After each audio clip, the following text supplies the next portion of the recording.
मध्ये महाभारतम् अद्वैतामृतवर्षिणीं भगवतीम् अष्टादशाध्यायिनीम् अम्ब त्वामनुसन्धधामि भगवद्गीते भगवद्देशिनीम्।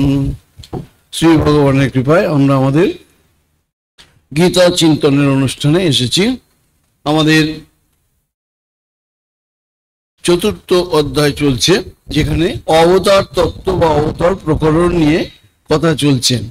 আমরা বলেছিলাম গতদিন যে আমাদের গতদিন হয়েছে 8 নম্বর হয়েছিল, 7-8 হয়েছিল, যে পরিত্রাণায় সাধুনাম বিনাশায় চ দুষ্কৃতাম।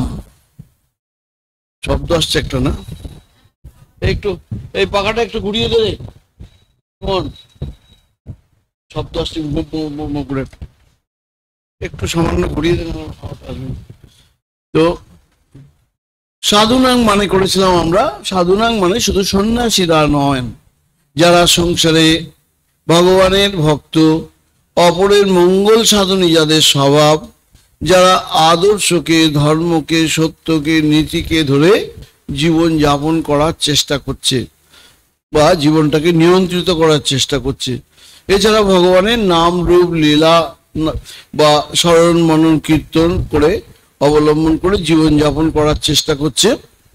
এক কথায় বলেছিলাম আমরা যে তাদের এই ভগবত প্রাপ্তি বা শ্রেয় প্রাপ্তি যাদের জীবনের উদ্দেশ্য করে, যারা দৈবী সম্পদকে অবলম্বন করে তারা জীবন যাপন করার চেষ্টা করছে, তারাই সাধুনাং পর্যায়ে পড়ে। তো তাহলে আমরা দেখছিলাম যে সাধু মানে শুধু সন্ন্যাসী নয়। তো যারা এই প্রশ্ন উঠেছিল আমাদের, যদি সর্বদাই তিনি রক্ষা করছেন, তাদের রক্ষা করার জন্যই ভগবান যুগে যুগে অবতীর্ণ হচ্ছেন, এটা আমরা গতদিন বলেছিলাম। তো প্রশ্ন তুলেছিলাম, যদি তাদের সর্বদাই তিনি রক্ষা করছেন, তাহলে সাধু ভক্তদের এত দুঃখ কষ্ট, এত প্রতিকূলতা, এগুলো দেখা যায় কেন সংসারে? যারা আদর্শ নীতি সত্যকে ধরে চলে তাদের পদে পদে হোঁচট খেতে হয়, নানান রকমের পরীক্ষায় ভগবান ফেলেন, এটা দেখাই যায়। তো উত্তরটা কি দিয়েছিলাম আমরা? উত্তরটা দিয়েছিলাম যে সাধু ভক্তদের বিষয় সম্পত্তি, মান যশ বা শরীর সুখ আরাম রক্ষা করার জন্য রক্ষা করা নয়, তাদের সাধু ভাবটিকে রক্ষা করাই হচ্ছে ভগবানের কাজ। এই ভাবটি রক্ষা করার জন্যে ভগবান প্রতিকূল বা দুঃখ কষ্ট পরিস্থিতি, তিনি প্রতিকূল পরিস্থিতি আমাদের প্রেরণ করেন বা পাঠিয়ে দেন। প্রকৃতপক্ষে দুঃখই ভগবানের সত্যিকারের দান। আমরা গতদিন বলেছিলাম যে দুঃখ না থাকলে কে ভগবানকে ডাকতো, আর মাও বলেছেন দুঃখকে যদি কেউ তার দয়ার দান বলে মেনে নিতে পারে, তবেই সে ভগবানের দিকে যাওয়ার যোগ্যতা অর্জন করেছে। এসব শুনলে আমাদের ভয় হয়, কিন্তু ওই জন্যে, কিন্তু দুঃখ না থাকলে ভগবানকে কে ডাকতে যেত? তাই কুন্তী সুচিন্তিত প্রার্থনা, এটাই হলো ভক্তির দিক থেকে প্রশ্নের উত্তর। আর জ্ঞানের বা বেদান্তের দিক থেকে উত্তরটা হলো, তিনি যেহেতু সকলের হৃদয়ে অবস্থান করে যন্ত্রচালিত পুতুলের মতন আমাদেরকে চালিত করছেন, বা তিনি ছাড়া যখন জগতে আর কিছুই নেই, তখন তিনি কার ওপরে পক্ষপাত করবেন? এক রূপে তিনি শাস্তি দিচ্ছেন, আর এক রূপে তিনি শাস্তি পাচ্ছেন। আমরা সেই ঈশপের গল্প বলেছিলাম, সবাই মনে আছে। তো দৃষ্টান্তও দিয়েছিলাম যে যে রাম, তুমি তোমার দুর্গতি করছো। ঠাকুর দেখছেন একটা কাঠি বাচ্চা, সে একটা কাঠির পেছন দিক দিয়ে একটা একটা ওই প্রজাপতি না কি ছিল একটা, তার পেছন দিকে কাঠি ঢোকাচ্ছে। বলছেন, ঠাকুর দেখে বলছেন, রাম তুমি নিজেই তোমার দুর্গতি করছো, তুমি তোমার দুর্গতি করছো। তো আমাদের এই যে শুভাশুভ ভেদ দৃষ্টি আছে বলেই আমরা শুধু শুভতেই তাকে দেখি। এই ভেদ দৃষ্টির জন্যই ভগবান থেকে আমরা নিজেরা ভিন্ন হয়ে গেছি, নিজেদেরকে সংসারী বলে অশুদ্ধ বলে মনে করছি। এই যে খণ্ড ব্যক্তিত্ব বা জীবভাব অবসানের জন্যই আমাদের শুভ দ্বারা অশুভকে দূর করার সাধন করতে হবে। এটাই ছিল প্রথম। তারপরে বিনাশায় চ দুষ্কৃতাম, মানে এই অংশের আলোচনায় বলেছিলাম সংসারে অসাধু বা দুষ্কৃতি কারা, যারা দুদিনের জিনিস, উৎপত্তিশীল, বিনাশশীল, পরিবর্তনশীল, অনিত্য, দুঃখময় সংসারটাকে আশ্রয় করে চিরদিন যারা মরজগতে বেঁচে থাকতে চায় এবং সেগুলোকে চিরস্থায়ী করতে চায়, তারাই দুষ্কৃতিকারী ভগবানের দৃষ্টিতে। আমরা প্রশ্ন তুলেছিলাম, ভগবান তো সমদর্শী, তার তো সকলের প্রতি সমান ভাব হওয়া উচিত, তার তো কোনো শত্রু নেই, তাহলে তিনি কেন দুষ্টের বিনাশ করবেন? এই প্রশ্ন আমাদের মনে ওঠে। সবই তো তাঁর সৃষ্টি, তাহলে আবার দুষ্টের কেন বিনাশ করবেন? আমরা আগের দিন প্রশ্ন তুলেছিলাম, উত্তরটা কি দিয়েছিলাম?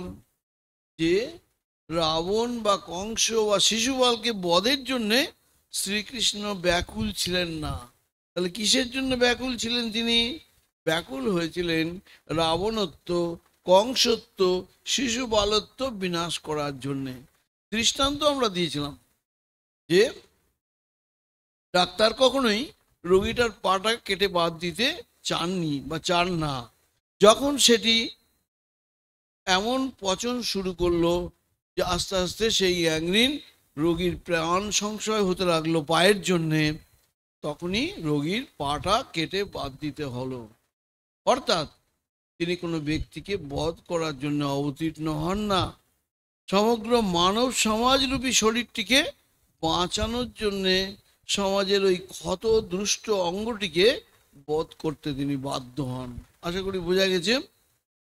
তাহলে তারপর তিনি বলছেন ধর্মের গ্লানি হলেই তিনি অবতীর্ণ হন। কিন্তু কোন যুগ আছে যেখানে ধর্মের গ্লানি ছিল না বা থাকে না? সব যুগেই তো তিনি অবতীর্ণ হন না, তাহলে কখন তিনি অবতীর্ণ হন? এই প্রশ্ন আমরা তুলেছিলাম।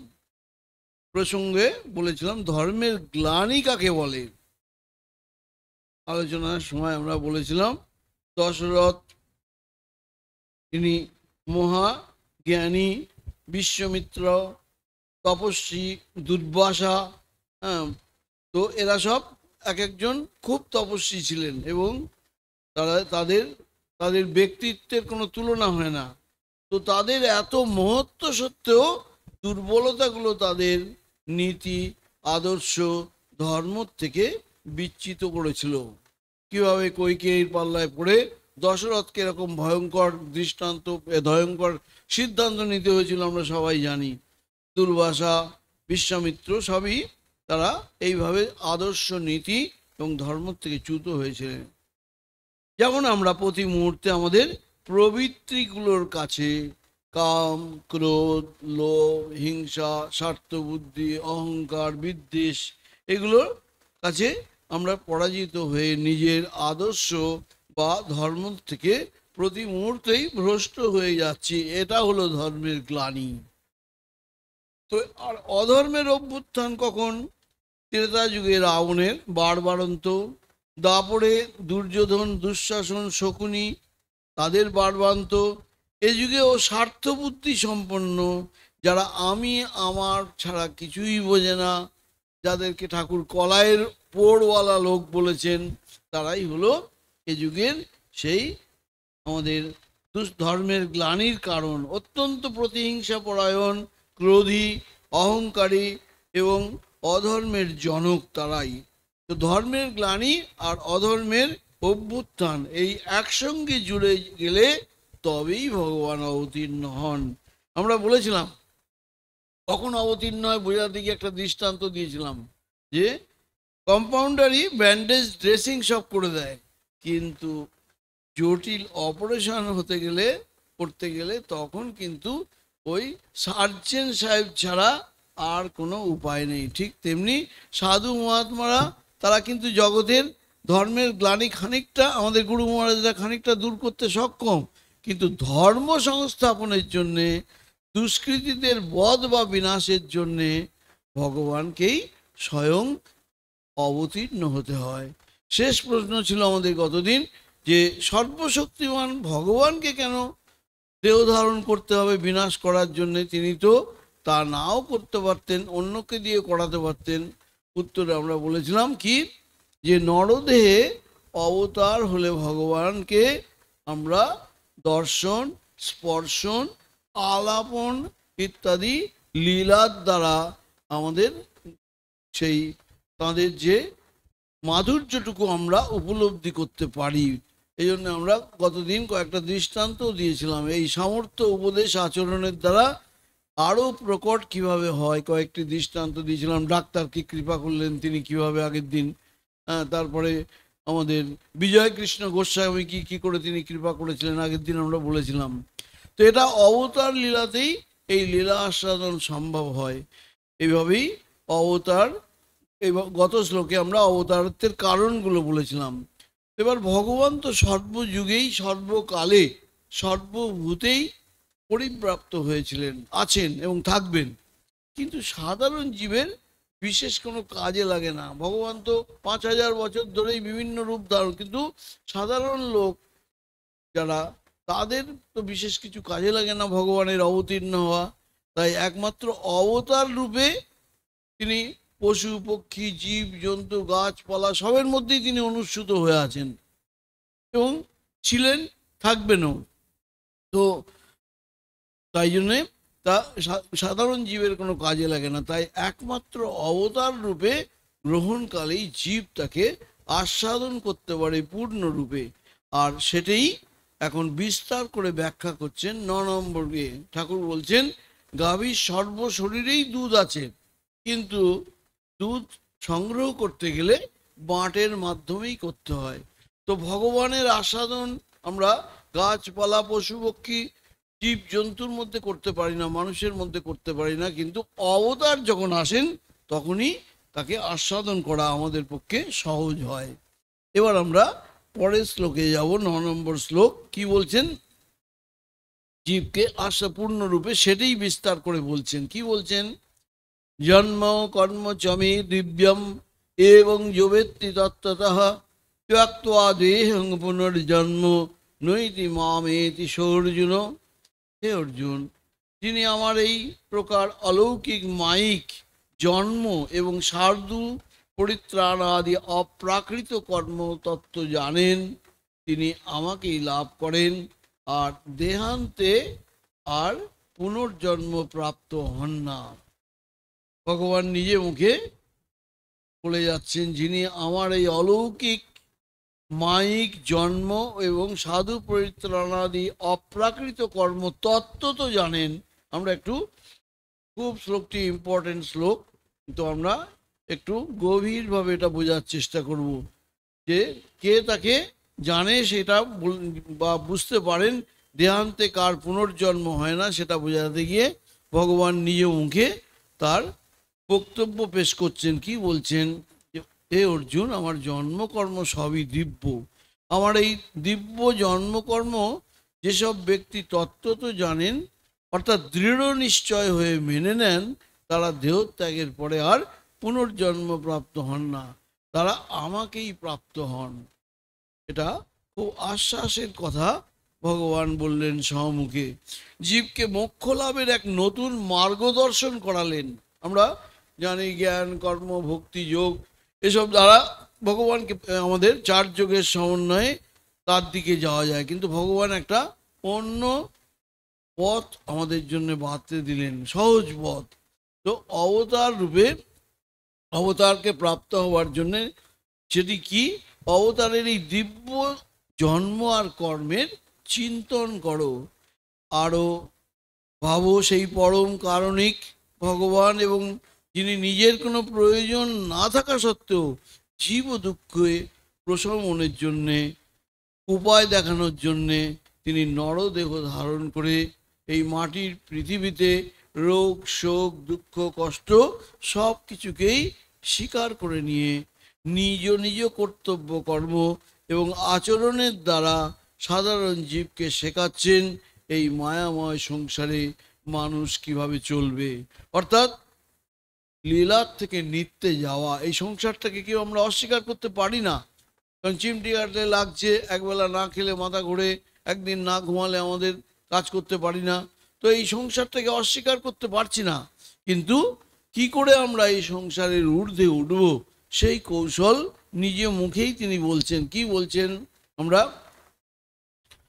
এ প্রসঙ্গে? ভগবানের অবতীর্ণ হওয়ার কারণ কবিত্বপূর্ণ ভাষায় আমাদের গীতা ভাষ্যের ভূমিকায় পড়েছেন আচার্য শঙ্কর, সেটি খুব তাৎপর্যপূর্ণ এবং হৃদয়স্পর্শী। সেখানে ভগবান এই শঙ্করাচার্য বলছেন, সচ ভগবান জ্ঞান ঐশ্বর্য শক্তি বলবীর্য তেজোভি সদা সম্পন্ন ত্রিগুণাত্মিকা বৈষ্ণবীং ত্বাং মায়াং মূল প্রকৃতিং বশীকৃত্বা অজ অব্যয় ভূতানাম ঈশ্বরোপি নিত্য শুদ্ধ বুদ্ধ মুক্ত স্বভাবপি সন স্বমায়া দেহবান ইব জাত ইব লোকানুগ্রহ করব নীতি লক্ষ্যতে। এটা আমাদের মুখস্থ করতে হয়েছিল ট্রেনিং সেন্টারে সবাইকে। অর্থাৎ ভগবান জ্ঞান, ঐশ্বর্য, শক্তি, বল, বীর্য এবং তেজ ইত্যাদি সদাগুণ সম্পন্ন এই ভগবান, যদিও তিনি অজ, অবিনাশী, সমস্ত ভূতগণের ঈশ্বর এবং নিত্যমুক্ত বুদ্ধ স্বভাব বিশিষ্ট হয়েও তিনি ত্রিগুণাত্মিকা মূলা প্রকৃতি বা বৈষ্ণবী শক্তি, মায়া শক্তি। কি বৈষ্ণবী শক্তি? শব্দ, স্পর্শ, রূপ, রস, গন্ধ, এই মায়া শক্তিকে বশীভূত করে নিজের লীলার দ্বারা শরীরধারীদের ন্যায় উৎপন্ন হয়েছেন বলে এবং লোক সকলকে অনুগ্রহ করবেন বলেই পরিলক্ষিত হন। এভাবেই তাকে দেখে সবাই। প্রশ্ন তোলা হয়েছে সেখানে। কি প্রশ্ন? এইখানে শঙ্কর ভাষ্য রয়েছে। প্রশ্ন তোলা হয়েছে যে কেন ভগবান আবির্ভূত হচ্ছেন? তার কি নিজের কোনো প্রয়োজন আছে? উত্তরে বলছেন, সব প্রয়োজন অভাব অপি ভূতানুজিঘ্রিংসয়া। অর্থাৎ নিজের কোনো প্রয়োজন না থাকলেও জীবের প্রতি অহেতুক দয়া পরবশ হয়ে তিনি দেহ ধারণ করেন। এটাই হলো ভগবানের দিব্য জন্মকর্মের সঠিক ব্যাখ্যা। এখন মূল শ্লোকে আমরা আসি। প্রথমেই বলছেন জন্মকর্ম চমে দিব্যম, অর্থাৎ ভগবানের অবতার রূপে জন্মকর্ম সবই দিব্য। এই দিব্য শব্দের অর্থ করতে গিয়ে রামানুজ, শঙ্কর, মধুসূদন সরস্বতী, যারা আমাদের গীতার সব নাম করা ভাষ্যকার বা টিকাকার, তারা সকলেই বলেছেন অপ্রাকৃতম। দিব্য মানে অপ্রাকৃতম বা অলৌকিকম, অর্থাৎ তার জন্মকর্মের ঘটনাগুলো ঘটে এই প্রাকৃত জগতে, কিন্তু আসলে সেগুলো সবই অলৌকিক বা অপ্রাকৃত। সেই জন্য ভগবানের জন্মকর্মকে বেদান্ত শাস্ত্র বা ভাগবত শাস্ত্রে লীলা বলে অভিহিত করা হয়েছে। ব্যাখ্যা করা যাচ্ছে না, তখন বলছেন এটা লীলা। অসীম কেন লীলা? অসীম অনন্ত ব্রহ্ম পরাৎপর আজ পার্থসারথীর মধ্যে দিয়ে তিনি ধরা পড়েছেন। তিনি আজ শাস্ত্রোক্ত অশব্দম, অস্পর্শম, অরূপম, অগন্ধবজ, অব্যয়ম নয়। তিনি সৃষ্টি স্থিতি প্রলয়কারীও নন। তিনি আজ শুধু পার্থ সারথী। শিবার মাঝে অসীম তুমি বাজাও আপন সুর। আমাদের খুব সুন্দর করে রবীন্দ্রনাথ বলেছেন। রূপের মধ্যে অরূপ, তাই প্রেমেশানন্দজি বলছেন খুব সুন্দর তার গানে, অরূপ সায়রে লীলা মাধুরী উঠিল মৃদুল করুণা বায়। করুণার বাতাস দিয়ে সেই অরূপ সাগর থেকে তিনি লীলা মাধুরী উঠছে। এই করুণার বাতাসই আসলে ভগবানের জন্মকর্মের দিব্যতাকে আমাদের প্রদান করে।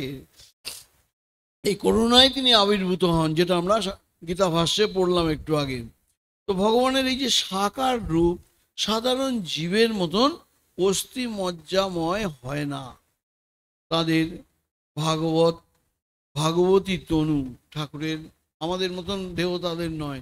ঠাকুরের লুচি ছিঁড়তে গিয়ে হাত কেটে গেল, এতটাই নরম শরীর। মা যখন তেল মাখাচ্ছেন মনে হচ্ছে একটা মাখনের ডেলার মধ্যে যেন তিনি হাত বোলাচ্ছেন, এরকম মনে হচ্ছে। এত ভাগবতী তনু, আমাদের মতন নয়। সেই জন্যে কে হচ্ছে জীবের, সাধারণ জীবের মতন পাপ পুণ্যময়, অনিত্য, রোগগ্রস্ত, লৌকিক, বিকারশীল, পঞ্চভূতময় বা রজবীর্য থেকে উৎপন্ন হয়ে থাকে সাধারণ জীব। কিন্তু ভগবানের দেহ তাদের পাপ পুণ্য বা এসবের পাপ পুণ্য রহিত, নিত্য, অনাময়, অলৌকিক, বিকার রহিত এবং পরম দিব্য। ঠাকুরের প্রত্যেকটি আমরা আচরণ যদি বিশ্লেষণ করি তাহলে এইগুলো প্রত্যেকটা বিশেষণের মূল্য খুঁজে পাবো। অন্যান্য আমরা সাধারণ জীবের সঙ্গে অবতারের পার্থক্যগুলো বোঝার চেষ্টা করছি। অন্যান্য জীবরা দেবতাদের দেহ দিব্য, অন্যান্য জীব চেয়ে দেবতাদের দেহ অনেক দিব্য বলা হয়, কিন্তু 1152 শ্লোকে রয়েছে আমাদের গীতার, শ্রীকৃষ্ণ অর্জুনকে বলছেন, তুমি আমার যে চতুর্ভুজ রূপ দর্শন করছো সেটি কিন্তু অত্যন্ত দুর্লভ। এই রূপ বেদ অধ্যয়ন, তপস্যা, দান বা যজ্ঞের দ্বারা প্রাপ্ত হওয়া যায় না। এখন তো এটা একমাত্র অনন্যা ভক্তির দ্বারাই প্রাপ্ত হওয়া যায়, ভগবান স্বয়ং নিজ মুখে বলছেন। আবার ভগবান যখন শ্রীরামচন্দ্র অথবা শ্রীকৃষ্ণ রূপে ধরাধামে অবতীর্ণ হচ্ছেন, তখন তিনি মাতা কৌশল্যা বা মাতা দেবকীর গর্ভে উৎপন্ন হননি। প্রথমে তিনি কি করেছিলেন, যারা আপনারা পড়েছেন দেখবেন, প্রথমে তিনি উভয়কেই শঙ্খ চক্র গদাধারী সেই স্বরূপের দর্শন দান করে তারপরে তিনি মাতাদের প্রার্থনাতে বাল্যলীলা শুরু করছেন। ভাগবতে রয়েছে চমৎকার বর্ণনা যে মাতা দেবকী বলছেন, হে বিশ্বাত্মন শঙ্খচক্রবদ্ধধারী শোভাযুক্ত এই চতুর সহস্র বাহু সম্পন্ন তোমার এই অলৌকিক দিব্য রূপ তুমি সমৃত করো, তুমি নিয়ন্ত্রিত করো, ঢেকে গুটিয়ে নাও।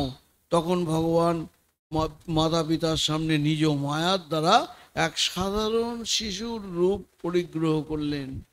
এ শুধু সে যুগে নয়, এ যুগেও গদাধরের অনুরূপ বহু অলৌকিক ঘটনা আপনারা ঠাকুরের জীবনে লীলা প্রসঙ্গে পাবেন। জন্মের পূর্ব হতেও আর পরেও অনেক ঘটনা আছে। কিরকম একটা দৃষ্টান্ত দেই, খুব সুন্দর, ভালো লাগবে। চন্দ্রমণি দেবী 6 মাসের শিশু তখন গদাধর, বালক গদাই, শিশু গদাইকে স্তন্যপান করে ঘুম পাড়িয়ে মশারিতে রেখে এবার বাইরে ঘরের কাজ করছেন। হঠাৎ মনে হলো দেখি বাচ্চাটা কি করছে, তো একবার ঘরে গিয়ে কি দেখছেন, অলৌকিক এক কাণ্ড। কি, মশারির মধ্যে শিশুপুত্র নেই, তার জায়গায় এক দীর্ঘকায় অপরিচিত দিব্য পুরুষ সমস্ত মশারি জুড়ে শুয়ে রয়েছেন আলো করে। ভীষণ অকল্যাণ আশঙ্কায় চন্দ্রাদেবী চিৎকার করে দ্রুত পদে স্বামীকে আহ্বান করে পুনরায় সেই ঘরে প্রবেশ করে দেখেন কি পুরনো দৃশ্য, শিশু নিশ্চিন্ত মনে ঘুমোচ্ছে, নিদ্রা যাচ্ছে। তো পুত্রের অনিষ্ট আশঙ্কায় চন্দ্রমণির হৃদয় বিচলিত হলো। তিনি কোনো বিজ্ঞ রোজাকে আনিয়ে পুত্রের উপর অপদেবতার ভার দূর করার পরামর্শ দিলে ক্ষুদিরাম কি বললেন, তাকে আশ্বস্ত করলেন যে পুত্রের জন্ম পূর্ব হতেই আমরা নানা দিব্য দর্শন লাভে ধন্য হয়েছি, এগুলোকে দেখা কোনো বিচিত্র নয়। তাছাড়া গৃহদেবতা আমাদের স্বয়ং রঘুবীর থাকতে আমাদের কেউই অনিষ্ট করতে পারবে না, তুমি নিশ্চিন্ত হয়ে থাকো। ক্ষুদিরাম তাকে আশ্বস্ত করলেন। এসব ঘটনা ভগবানের দিব্য জন্মের দৃষ্টান্ত। আর যার জন্ম এমন দিব্য তার কর্মও তো দিব্য। বলছেন আমার কর্ম এবং জন্ম দুটোই দিব্য। তো আমরা জন্ম নিয়ে বলছিলাম এতক্ষণ, এবার কর্মটা দিব্য কিরকম। বিভিন্ন যুগে তাদের দিব্য কর্মের অনুধ্যান করলেই আমরা দেখতে পাবো প্রত্যেকটি কর্মের পেছনেই রয়েছে লোকশিক্ষার ইচ্ছা। গীতার ভাষ্যের ভাষায় ভূতানুজিগৃংসয়া। শারদানন্দজি ঠাকুরের জীবনীকার, যিনি লীলা প্রসঙ্গে লিখছেন কি ঠাকুরের জীবনের প্রত্যেকটি আচরণই, এমনকি অসুস্থতার নিবন্ধন যে কষ্টকর দুঃখ কষ্ট, কষ্টভোগ সেটাও লোক কল্যাণের জন্যে। এই দিব্য কর্মের কথা সম্মুখে বলার একটা তাৎপর্য রয়েছে। স্বয়ং ভগবান তো নিজে মুখে বলছেন। কি তাৎপর্য? মানুষের জন্ম দিব্য হওয়া সম্ভব নয় আমাদের ভগবানের জন্মের মতন। কারণ মানুষ জন্মায় কি করে আমরা বহুবার আলোচনা করেছি। পূর্ব জন্মের শুভ অশুভ কর্মভোগ বা প্রারব্ধ বল ভোগ করার জন্যে বাধ্য হয়ে তাদের দেহ ধারণ করতে হয়। কিন্তু বাধ্য হয়ে কেন মনে পড়ছেন? কোনো মা চায় না যে তার সন্তানটা হ্যান্ডিক্যাপ্ট হয়ে জন্মাক বা সন্তানটা ড্রাগ অ্যাডিক্টেড হোক, কিন্তু হচ্ছে তো। বিষ খাইয়ে মা মেরে ফেলতে পারছে না কেন? নারী ছেঁড়া জিনিস। তো সেই জন্যে বলছেন ও কষ্ট পাবে আর কষ্ট মাকে দেবে বলে এই ঘরে ও এসেছে। সেই জন্যে বলছেন তাদের, এটা আমরা তফাৎটা বলছিলাম যে মানুষের জন্ম, আমাদের জন্ম পূর্ব জন্মের শুভাশুভ কর্ম ভোগের জন্যে বাধ্য হয়ে দেহ ধারণ করতে হয়। কিন্তু মানুষের কর্ম অবশ্যই দিব্য হতে পারে। জন্ম ওরকম আগের জন্মের দ্বারা হলেও কর্মটা আমরা কি বলেছি? কর্মণ্যে বাধিকারস্তে মা ফলেষু কদাচন। কর্মেই তোমার অধিকার, ফলে কোনো অধিকার নেই। ফলটা আসে আগের জন্মের কর্মের দ্বারা। তো কর্ম করতে আমরা সবাই স্বাধীন। এই জন্য কর্ম অবশ্যই দিব্য হতে পারে, কারণ তার জন্মই শুভ কর্ম ভোগের পর দিব্য প্রাপ্তির জন্যই, ভগবান লাভের জন্যই আমাদের জন্ম। কর্মের দিব্যতা বা সূচি আসে যোগ সহযোগে। কিভাবে সংগঠিত হয় যোগ? তাহলে কর্মটা কি করে শুভ হয়? বলছেন কর্ম দিব্য, অর্থাৎ দিব্য কর্ম, আমাদের সব কর্মগুলোকে আমরা দিব্য কর্মে পরিণত করতে পারি। কিভাবে? যদি ফলের আকাঙ্ক্ষা ত্যাগ করি আর আসক্তি বর্জিত হই, তাহলেই সেই কর্মগুলো দিব্য হয়ে গেল। কর্তা কখনো তখন কর্মে আবদ্ধ হন না। আমরা যে কর্ম করতে গিয়ে বারবার হোঁচট খাই, কষ্ট পাই, বিরক্ত হই, দুঃখ পাই, তার কারণ কিন্তু কর্ম নয়। কি কারণ? ফলের আকাঙ্ক্ষা, ভেতর থেকে এক্সপেকটেশন রাখা আর আসক্তিতে ভরপুর হয়ে কর্ম করি আমরা। এই জন্য আসক্তি বর্জিত হয়ে যখনই কর্ম করব, সেই কর্মগুলো দিব্য কর্ম হয়ে যাচ্ছে। আমাদের সাংসারিক কর্ম বলবেন এরকম হয়? হ্যাঁ, করা যায়, দিব্য কর্ম করা যায়, আসক্তি বর্জিত আর ফলের আকাঙ্ক্ষা। কারণ আমরা তো কর্ম করতে এসেছি এখানে, তো ফলের আকাঙ্ক্ষা করলেই তো আমরা পাবো না ফল। ফলটা তো আগের জন্মে ঠিক করা আছে। সুতরাং আমাদের কর্মের ফল ত্যাগ করা খুব কঠিন নয়। আর আসক্তি বর্জিত হয়ে করা কেন? শোনো, আসক্তি আমাদের ঠাকুরের ওই যে হাতে তেল মেখে কাঁঠাল ভাঙা, তো আসক্তি আমাদের দুঃখ কষ্টের কারণ হচ্ছে। যখনই আমরা, কারণ এই সংসারে কোনো কিছুই আমার ছিল না আর থাকবেও না, তো কার উপর আমি আসক্ত হব? এখানে কর্মভূমি, কিছু কর্ম করতে এসেছি আমরা, সেরকম পরিবার, সেরকম সন্তান, সেরকম শরীর, সেরকম মন, সেরকম বুদ্ধি, সেরকম চাকরি আমরা পেয়েছি। এখানে আসক্তির কোনো জায়গা নেই। আসক্তি করলেই আমার চাকরিটা চিরকাল থাকবে না, শরীরটা চিরকাল থাকবে না, পরিবারটা আমার সঙ্গে যাবে না, নাতি নাতনি আমার সঙ্গে যাবে না। তাহলে কর্ম করতে আমরা আমাদের ডিউটিটা করে যেতে হবে, দায়িত্ব কর্ম, কিন্তু আসক্তি রাখা চলবে না। তারপরে বলছেন কি? তাহলে কর্ম দিব্য হয় কখন? যখন ফলের ইচ্ছা রহিত হয় এবং আসক্তি বর্জিত হয়। কর্তা তখন কর্মে আর আবদ্ধ হয় না। দ্বিতীয়, তিনি তার পুরাতন কর্মেও আবদ্ধ থাকেন না, অর্থাৎ তার কর্মভোগ শেষ হয়ে যায়। যত আপনি দায়িত্ব কর্তব্য পালন করতে করতে আমাদের যত আসক্তি বর্জিত ফলের আকাঙ্ক্ষা আমাদের কমতে থাকে, ততই আমাদের ভেতরে জ্ঞান, ভক্তি, বিবেক, বৈরাগ্য জেগে ওঠে। কথামৃতের ভাষায় বুঝতে সুবিধা। যতই মায়ের সন্তান পেটে আসলে আস্তে আস্তে কর্ম কমে যায়, শেষে সন্তান 9 মাস হলে আদবেই কর্ম করতে হয় না। এই যে বললেন তার কর্মভোগ শেষ হয়ে যায়। আর 3 নম্বর কি? তার কৃতকর্মের দ্বারা অপরের স্বাভাবিক মঙ্গল সাধন হতে থাকে। যা করবে সেটাই লোকের কল্যাণ হতে থাকে। তো গভীরভাবে এই কর্মতত্ত্বের বিশ্লেষণ করলে আমরা বুঝতে পারবো যে উৎপত্তি আর বিনাশশীল দুদিনের সংসারের সঙ্গে সম্পর্ক করলেই আমাদের কর্ম, অন্তঃকরণ এবং সমস্ত জিনিসগুলোই তিনটিই আমাদের মলিন হয়ে যায়। এই শরীর, মন, বুদ্ধি সবটাই মলিন হয়ে যায় এবং বিনাশশীল পদার্থের সঙ্গে মেনে নেওয়া সম্বন্ধ দূর হলেই তিনটি স্বাভাবিকভাবে আমাদের পরিবর্তিত হয়ে যায়, স্বাভাবিকভাবে পবিত্র হয়ে যায়। অন্তঃকরণ, কর্ম, আর তিনটে জিনিস লাগে কর্ম করতে, একটা মন, আর একটা হচ্ছে কর্ম করার জন্য হাত পা বা সম্পর্ক, আর একটা পদার্থ জিনিস।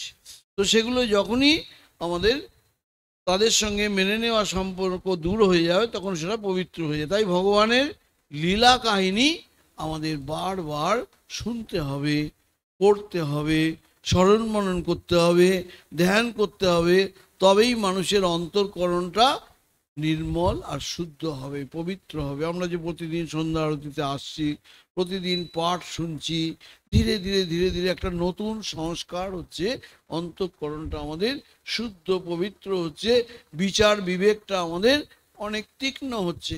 সংসারটাকে আগের মতন আর সত্যি বলে মনে হয় না, প্রশংসা করলে খুব আনন্দ হয় না, আর নিন্দা করলেও খুব দুঃখ হয় না, কারণ সংসারের এই নিয়ম আমাদের বয়সের সঙ্গে সঙ্গে বুঝতে পারি আমরা, অর্থাৎ এবং তাদের অজ্ঞানতা দূর হয়ে যায়। এই হলো কর্মের দিব্য ভাব। এই যুগে ভগবান শ্রীরামকৃষ্ণ কর্মের দিব্য ভাবের একটা দৃষ্টান্ত খুব মনে পড়ছে। কীরকম? একদিন সন্ধ্যায় দক্ষিণেশ্বরে লাটু মহারাজ দ্বাদশ শিব মন্দিরের একটা শিব মন্দির, সেটাতে গিয়ে গভীর ধ্যানে নিমগ্ন হলেন। আপনারা লাটু মহারাজের জীবনীতে পড়বেন, সৎ কথা মধ্যে আছে বা সৎ প্রসঙ্গে বোধ হয়, তো সেখানে আছে ধ্যানে নিরত হলেন, একেবারে কোনো হুঁশ নেই। হঠাৎ ঠাকুরের কাছে খবর গেল যে লাটু সেখানে বেহুশ হয়ে গেছে। তো ঠাকুর তাড়াতাড়ি তিনি এমন সময় কোথার থেকে এসে এক গ্লাস জল আর একটি হাত পাখা এনে ঘর্মাক্ত লাটু মহারাজকে জোরে জোরে বাতাস করতে লাগলেন। সেই পাখার বাতাসে লাটু মহারাজের শরীরটা খুব হালকা জিনিসের মতন কাঁপতে লাগলো একদম। একটু একটু করে লাটু মহারাজের হুঁশ এলে এই অদ্ভুত কাণ্ড দেখে তিনি অত্যন্ত লজ্জিত আর দুঃখিত হয়ে বললেন, এ আপনি কি করছেন? কোথায় আমি আপনার সেবা করব, না আপনি আমার সেবা করছেন? এতে যে আমার পরম অকল্যাণ হবে। তখন ঠাকুর বললেন, দূর শালা, তোর সেবা কে করছে? তোর ভেতরে এতক্ষণ যে এসেছিলেন তার সেবা করছিলাম আমি। এখন খা, এই জলের গ্লাসটা খা দেখি, এক গ্লাস জল। এই হলো ভগবানের দিব্য কর্ম। তার চেলা লাটু মহারাজ, সে তো রুটিওয়ালা লোক, তাকে গিয়ে হাওয়া করছেন। তো এ হলো দিব্য কর্ম। এইসব দিব্য লীলা স্মরণ আমাদের অজ্ঞানতা দূর করে, আমাদের মান অপমানকে হজম করার অসাধারণ শক্তি এসে যায়। আমাদের নিজের অহংকারকে চূর্ণ করবার জন্যে ঠাকুর স্বয়ং ব্রাহ্মণ শ্রেষ্ঠ হয়েও মেথরের পায়খানা নিজের চুল দিয়ে স্বহস্তে পরিষ্কার করে মাথার চুল দিয়ে তিনি মুছছেন। তার সাধনকালে অনেক চুল বড় বড় হয়েছিল, লীলা প্রসঙ্গে পাবেন এগুলো। হালদার পুরোহিত সেই বুট দিয়ে জুতো দিয়ে গুঁতো মেরেছিল, তা পিঠে কালশিটে দাগ পড়ে গেছিল যখন ঠাকুর সমাধিস্থ হয়েছিলেন যানবাজারে।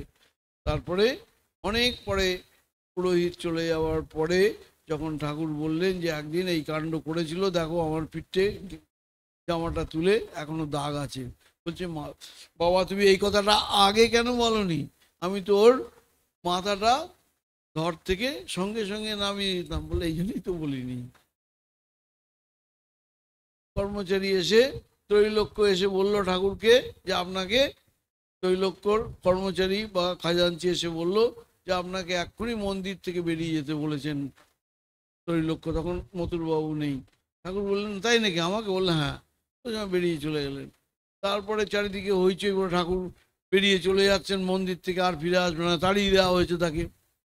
তারপরে খবরটা ত্রৈলোক্যের কাছে গেলে বলল, না না আমি তো ওনাকে যেতে বলিনি, আমি বলেছি ঋদুকে। ঋদু তার ত্রৈলোক্যর মেয়েকে কুমারী পুজো করেছিল, তাতে তার অকল্যাণ হবে ভেবে খুব রেগে গিয়েছিল ত্রৈলোক্য। বলে এক্ষুনি বের করে দাও। এবার যে গিয়ে খবরটা দিল সে ওই ঋদুকে না বলে বলেছে ঠাকুরকে, আর ঠাকুর সঙ্গে সঙ্গে চলে গেল। বলে যাও যাও যাও শীঘ্রই। দলবল সব চললো ঠাকুরকে ফিরিয়ে আনতে। তারপরে ঠাকুর বললো, আপনাকে নয়, ঋদুকে বলেছে। ও তাই বলো? গামছাটা এদিক থেকে এদিকে নিয়ে আবার ঘুরতে ঘুরে চলে যাবেন। তো তাদের ত্যাগের কোনো ঝাঁজ ছিল না। আপনার কর্তা যদি শুধু বলে দেয় যে তোমার কাছ থেকে এরকম ব্যবহারটা আশা করিনি, 3 দিন কথা বন্ধ, ঘুম বন্ধ। তো ঠাকুরের ত্যাগের কোনো ঝাঁজ ছিল না। তারা এরকম দিব্য তাদের কর্ম, আমরা তাদের দিব্য লীলার স্মরণ মনন করছি। তো কালীবাড়ি তো এরকম আসলে খুব কাছের লোক তারা ছিল। এই বহুদিন সেবা করেছিলেন হৃদয় এবং মধুর, তাদেরকে নিজের স্বরূপ দেখিয়েছিলেন। আপনারা জানেন যে মধুর একদিন ওই খাজাঞ্চির বাড়িতে, যেখানে অফিস বাড়ি ছিল, এখন তো আমাদের রাসমণির বাড়ির উল্টো দিকে, ওখানে বসে কাজ করছেন, কাছারির কাজ করছেন তিনি। এমন সময় হঠাৎ চোখ গেল, কি দেখছেন, ঠাকুর পায়চারি করছেন। কোন দিকে? আমাদের একটা উত্তরের বারান্দা হচ্ছে বোধহয়, উত্তরের যে বড় বারান্দাটাতে পায়চারি করছেন। যখন যাচ্ছেন তখন দেখছেন যে স্বয়ং কালী যাচ্ছেন, আর যখন ফিরছেন দেখছেন স্বয়ং শিব যাচ্ছেন। অনেকবার চোখটাকে, না শিব, একবার শিব একবার কালী। দৌড়ে গিয়ে বাবার পা দুটো জড়িয়ে দিল, বলে আরে ছাড়ো ছাড়ো, চারিদিকে সবাই বলবে কি গুণ করেছে আমাদের ভট্টাচ মশাই। তাড়াতাড়ি ছাড়িয়ে নিয়ে ঠাকুর কোনো রকম। তো এরকম অনেক দর্শন ঋতুকেও দিয়েছিলেন, আমাদের মথুরকেও দিয়ে, তবে না তারা এত সেবা করেছিলেন। তো আমরা ভাব ভক্তির আবদার পূর্ণ করেছিলেন মথুর এবং হৃদয়ের বিচিত্র অনুভূতি ধারণ করতে না পারা। একবার এসে কি বলল, যে মামা তুমি আমাকে একটু, এত যে তুমি ভাবটাপ নিয়ে থাকো, আমাকে দিতে হবে, আবদার করছে। বলছে না তোর আমার সেবা করলেই হবে। বলছে না তুমি এখন। তখন কি করলেন, কিছুতেই যখন নাচর বান্দা, ঠাকুর একটু হৃদুর বুকে হাত দিয়ে মা জাগো জাগো বললেন। তারপরে হৃদুর কি হলো কে বলতে পারে, দেখি কে পড়েছে? হৃদু তখন বলছে, কেউ পড়েইনি, তাহলে বই বলতে পারলো না। কি? হ্যাঁ, কি কি কি বললো?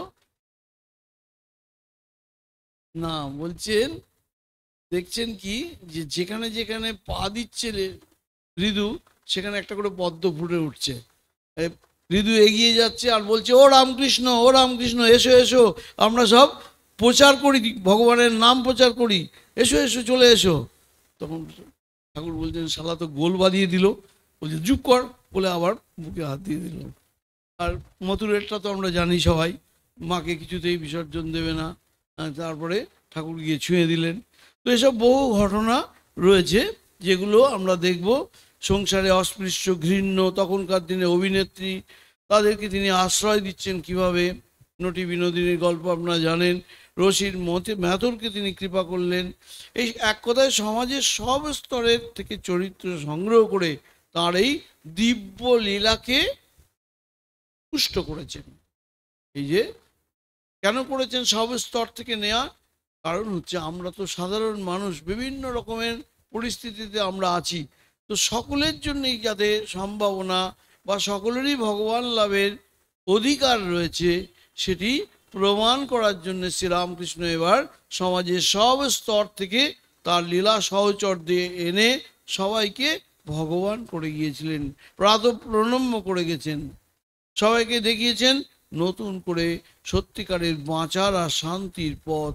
যে যেখানে আছে সবাইকে উৎসাহ দিয়েছেন, প্রেরণা দিয়েছেন, সান্ত্বনা দিয়েছেন এবং বাঁচার নতুন করে স্বপ্ন দেখিয়েছেন। বলছেন, আমি 16 টাং করে গেলাম, তোরা 1 টাং করলেই হবে। আমি ভাত রেঁধে গেলাম, তোরা রাধা ভাতে বসে গেলেই হবে। বলছেন, আমি আগুন করে গেলাম, সেই আগুন বসে বসে তোরা পুইয়ে নে।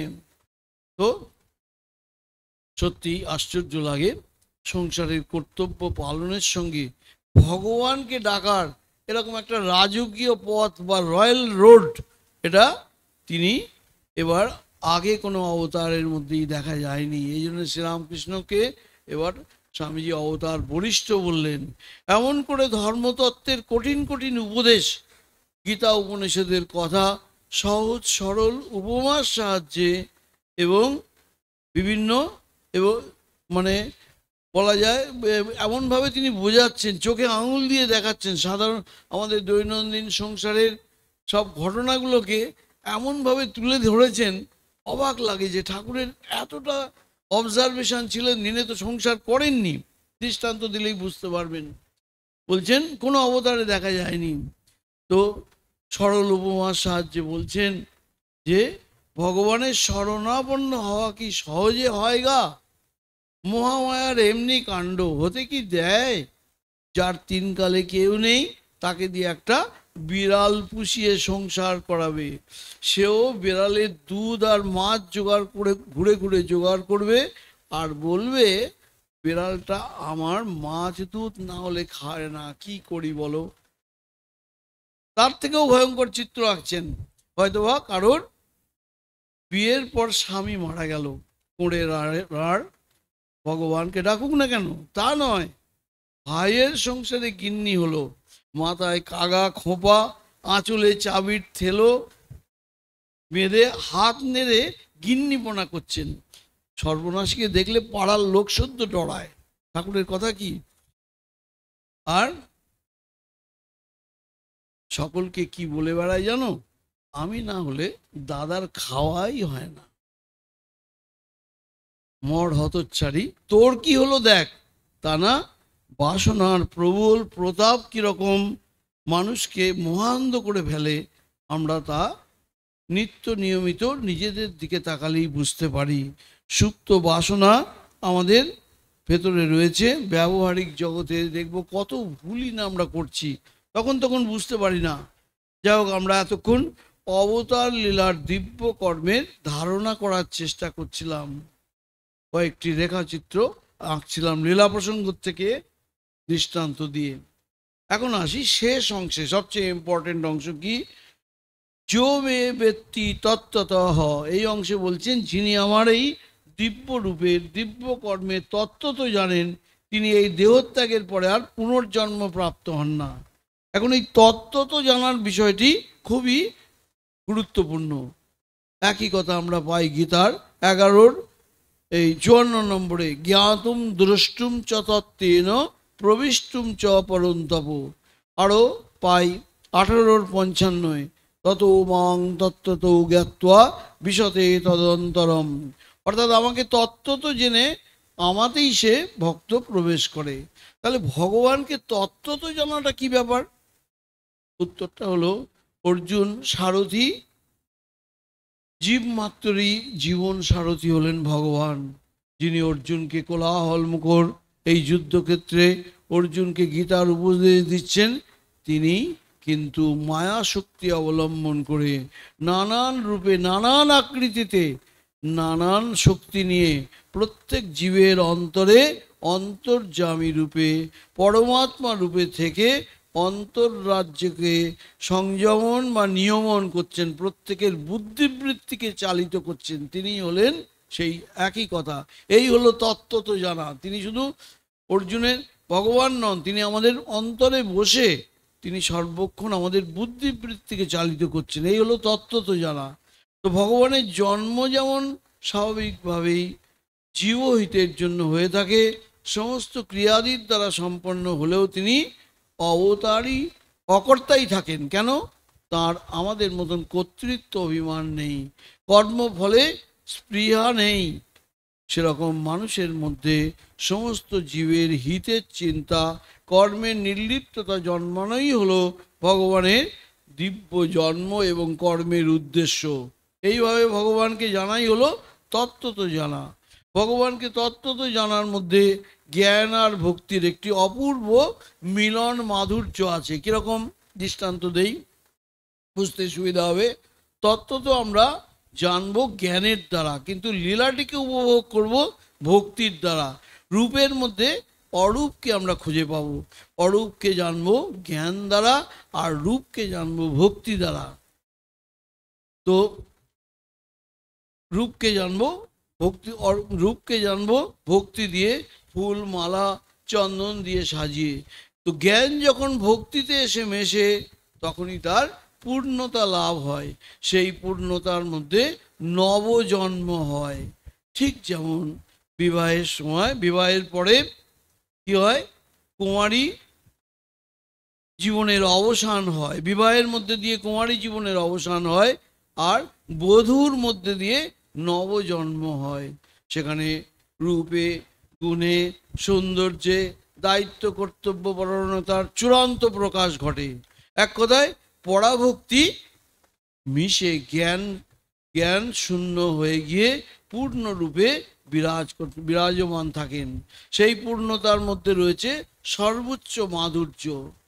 যাই হোক, আমরা ভগবানের দিব্য জন্ম আর কর্মকে তত্ত্বতে জানার চেষ্টা করছিলাম।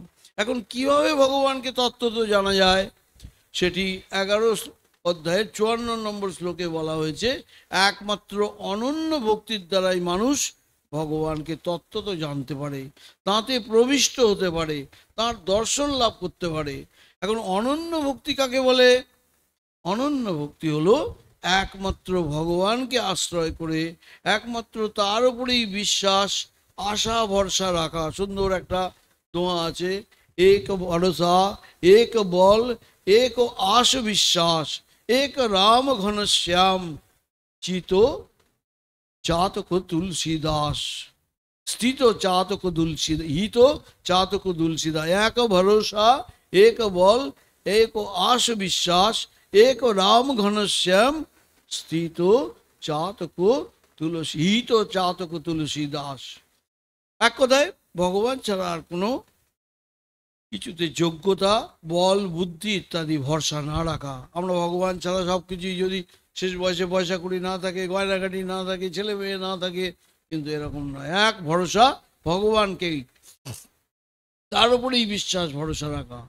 তো এই যে অন্য কোনো বল, বুদ্ধি, যোগ্যতা, বিষয়ের উপর ভরসা না রাখা, এই হলো তত্ত্বে প্রবিষ্ট হওয়া। নারদ ভক্তি সূত্রে অনিবর্চনীয় প্রেম প্রাপ্তিতে বলা হয়েছে। সেখানে একটি সূত্রে অতি সুন্দর কবিত্বপূর্ণ ভাষায় বলছেন, সেখানে গুণরহিতম কামনারহিতম প্রতীক্ষণ বর্ধমান বিচ্ছিন্নম সূক্ষ্মাতি সূক্ষ্ম রূপম। অর্থাৎ এই প্রেম সর্বতোভাবে পূর্ণতা প্রাপ্তি হয়। মানে কি? আর কোনো কিছু পড়ার, জানার বা পাবার বাকি থাকে না।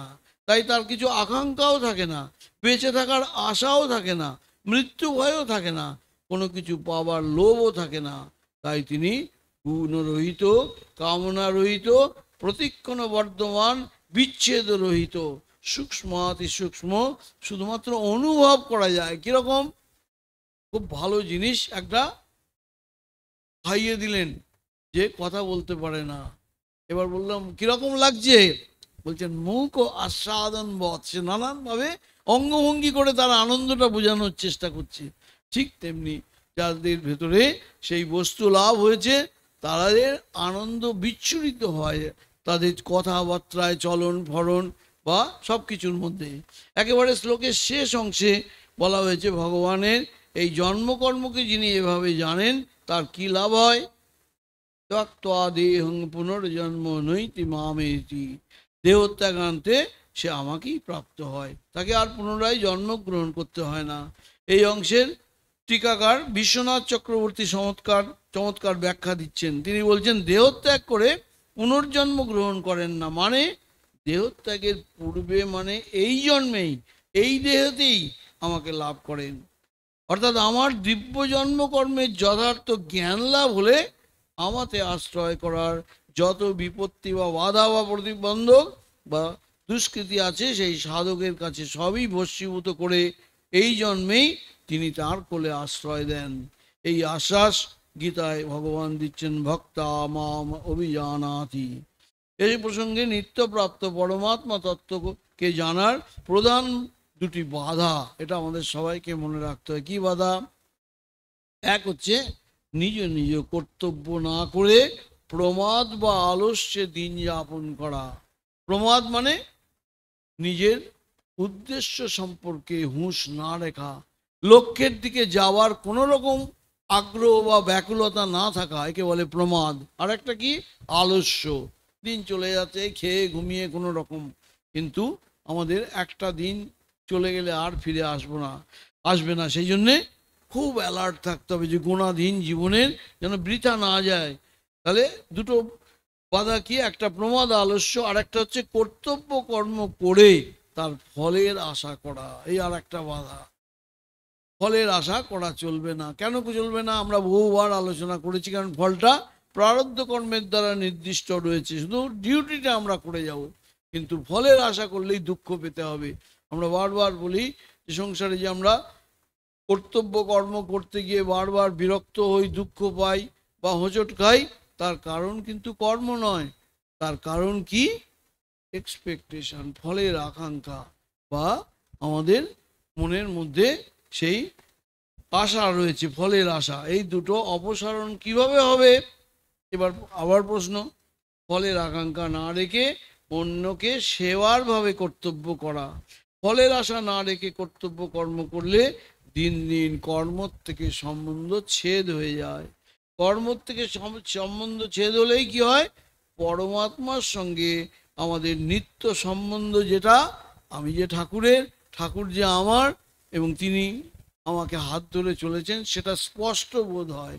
এই কর্ম করতে করতেই কর্ম পাশ কেটে যায়। স্বামী সন্ন্যাসী গীতিতে বলছেন, এই রূপে বন্ধ দিন পর দিন কর্মের বন্ধ হয়ে যাবে ক্ষীণ, জনম তাহার আর না হইবে, আমাতে তুমি তোমাতে আমি, কেবল আনন্দ আনন্দ আনন্দ কেবল।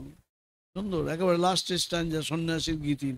তো এটাই হলো আমাদের দিব্য কর্মের বা দিব্য জন্মের অনুধ্যান বা চিন্তন স্মরণ মননের আমাদের অব্যর্থ ফল, অবশ্য ফল। যদি আমরা রাত দিন ঠাকুরের এইসব দিব্য জন্মকর্মকে আমরা আলোচনা করি, তাহলে আমাদের মন শুদ্ধ পবিত্র হতে বাধ্য। ঠাকুরের কাছে এই প্রার্থনা করে আমরা আজকে শেষ করছি। ওম শান্তি শান্তি শান্তি, হরি ওম তৎসৎ। শ্রীরামকৃষ্ণার্পণমস্তু। প্রত্যেকটা শ্লোকই খুব মজার। আপনাদের কি হয় জানি না, আমার তো খুব আনন্দ হয়। এইসব লীলা চিন্তন যত হয় ততই আমাদের আনন্দ হয়।